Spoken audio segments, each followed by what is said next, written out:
People wait all year for Black Friday sales, but never think about stocks on sale.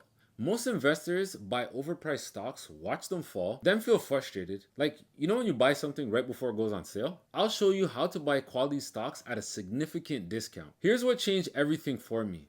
I stopped trying to time the market perfectly and started looking for stocks that were down 30 to 40% from their recent highs.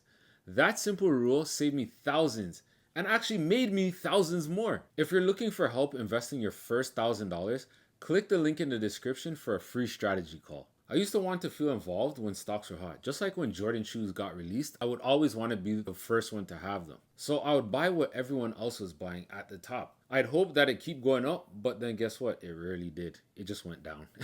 Luckily for you, because you're watching this video, you don't have to make those exact mistakes that I did. And I can show you exactly how to buy stocks on sale.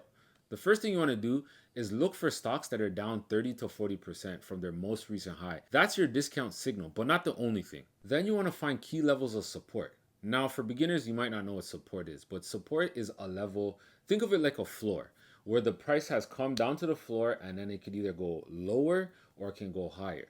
That's the floor. And then you also have resistance, but we're not going to talk about resistance right now. These are price levels where the stock has historically stopped falling. This is what I teach my students about support and resistance. So think ceiling and floor. Then you have something called the RSI indicator. That's the relative strength indicator.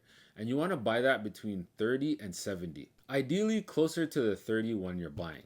Now, these are things, I know it's very technical, but if you want to learn how to read these charts, you can click a free call below and I'll walk you through the whole process. Only do this with well-established, profitable companies. Don't try to catch a falling knife with unprofitable businesses. If this strategy is of interest to you and want to learn how to invest your first $1,000, you can book a free strategy call by clicking the link in the description. If you're unsure which companies to analyze, watch my video on how to find quality companies using ETFs.